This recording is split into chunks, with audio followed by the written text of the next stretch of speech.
Conversa Fiada está de volta e hoje eu estou aqui com o padre Juarez Farias, que além de padre é parapsicólogo. Ele veio a Montes Claros para fazer uma palestra na Igreja Santa Rita e nós aproveitamos então para ter essa conversa com ele. Padre, nós estamos falando do seu livro, dos seus livros, né? Já falamos do primeiro, né? Parapsicologia, os mistérios do inconsciente. Eu queria que o senhor continuasse então mostrando para a gente todos esses livros. Olha, logo no início da década de 1990, nas palestras, as pessoas sempre me procuravam para falar de um familiar que tinha uma doença misteriosa, que já tinha ido para vários médicos, e foi aí que eu me deparei com o fenômeno da depressão. E aí lancei o livro, Os 15 Tipos de Depressão. Quem nunca teve, tem ou terá depressão. Abordo depressão de causas orgânicas, traumáticas, afetivas, os episódios, os tratamentos, as esferas que a depressão atinge, dicas e como lidar com a depressão, não só orientação para quem está depressivo, mas como o familiar deve lidar com o depressivo. E por fim, depressão e sentido da vida, como buscar um novo sentido para a vida a partir do episódio depressivo. Então, não, uma padre, abordagem só isso aqui daria para a gente fazer uma outra entrevista. E eu gostaria de uma outra vez, se eu viesse, que a gente pudesse abordar esse tema. Esse livro rodou o Brasil já. Ele é muito atual. Muito atual e dicas bem práticas. Eu conversei recentemente com um psiquiatra e ele disse isso mesmo que o senhor está dizendo.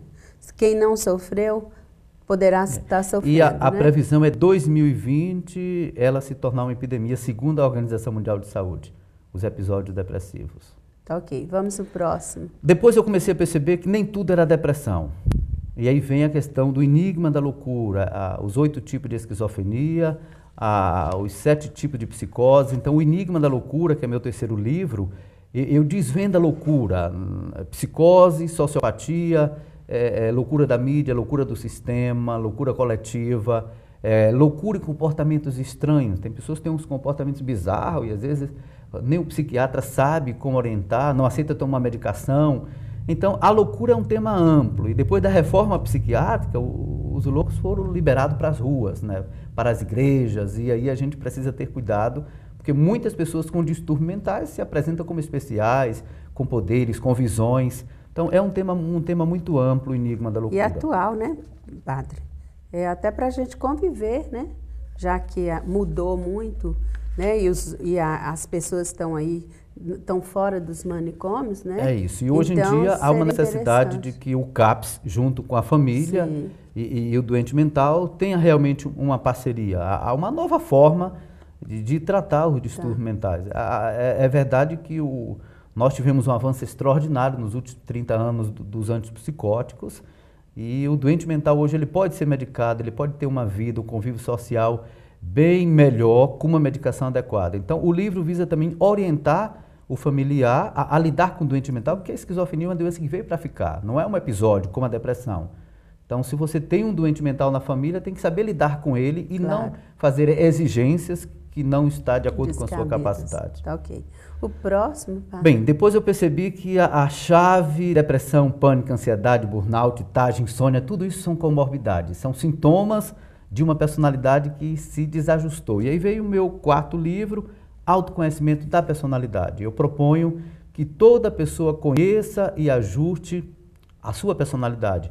O jovem que se envolve com a droga, adicção, com as substâncias ilícitas, ele tem um perfil borderline, autolesivo. Então é preciso ajustar a personalidade borderline com estabilizador de humor e não simplesmente achar que a abstinência será o caminho de tratamento. Ele pode ficar na abstinência e depois retorna para o uso de substâncias ilícitas por causa dessa personalidade emocionalmente instável, a mudança de humor, a oscilação, nunca sabe o que quer, tudo que começa não termina. Então eu vou abordando cada perfil de personalidade, são 12 perfis, e mostrando como ajustar a personalidade. Então é um livro de autoconhecimento que mostra quem é o ser humano e porque ele tem determinados comportamentos. E aí, fechando a minha reflexão, meu projeto, hipnose e regressão. Como ajustar os registros inconscientes da personalidade. A hipnose é um instrumento de libertação de traumas. Através da regressão de idade, identificamos o registro que leva a pessoa ao sofrimento e faz outros sofrerem. Há muitas pessoas que tiveram traumas na vida intrauterina, na primeira infância, e esses traumas vão interferindo durante toda a vida, até os posicionamentos que nós temos na vida. E esses traumas, eles agem como um condicionamento, há pessoas que ficam condicionadas àquele sofrimento. Na regressão, nós removemos esse registro através da ressignificação. Houve um momento em que a pessoa foi feliz, que deu certo, que ela tomou a atitude acertada na vida. Então, o objetivo seria pegar esse registro positivo da vida da pessoa e colocar sobre aquele negativo, para que a vida tenha um novo significado. Aquilo que Viktor Frankl, na logoterapia, vai chamar de autotranscendência. Todos nós precisamos da autotranscendência, encontrar um sentido existencial para a nossa vida, conhecer o amor humanístico que nos liberta, que nos faz livre. Aí sim a vida ganha um novo rumo. Enquanto o ser humano não sai dessa neurose, ele fica querendo ser amado, querendo ser amado. Então, quando ele autotranscende, ele encontra um novo significado para a vida. Ok. Os livros do senhor podem ser encontrados onde, padre? Hoje, na palestra, Tá. nós temos, está disponível, Paróquia Santa Rita, Sim. mas depois na Catedral e algumas paróquias de Montes Claros, o público pode obter maiores informações. Quem quiser contato com o senhor tem algum e-mail, algum contato, porque às vezes as pessoas têm alguma queixa ou querem consultar alguma coisa, o senhor faz esse tipo de atendimento? Sim, tem muitas pessoas que entram em contato. O Sim. Facebook hoje é um dos meios. O senhor está no Face? No Face, Padre Juarez Farias, pode Tá. procurar. No Google também, Padre Juarez Farias, Tá. porque tem o Juarez de Castro, mas Juarez Farias já me acha Tá. lá. E tem o e-mail padrefarias@yahoo.com.br. Então é fácil encontrar também. Hoje tem a palestra e depois eu devo atender alguns casos de autoconhecimento da personalidade e regressão de idade, mas isso serão agendados na própria palestra. Tá, ok. Eu queria que o senhor falasse para a gente qual a diferença entre paranormalidade, telepatia, clarividência e premonição. Todos esses fenômenos estão dentro da paranormalidade, sendo que a paranormalidade ela se manifesta através das faculdades psigâmicas, quando a longa distância a pessoa tem uma telepatia, uma clarividência, vê o que está acontecendo, um sonho premonitório, uma sugestão telepática. Aqui seria a primeira manifestação da paranormalidade a longa distância, telepatia e clarividência, coisas do passado, do presente ou do futuro. Depois tem as faculdades hiperestésicas, quando você capta o que o outro está pensando, sentindo ou recordando. Muitos videntes profissionais utilizam dessa faculdade. Depois temos o talento do inconsciente, as inspirações, as invenções, as intuições que vêm de dentro, os músicos, os poetas, os escritores.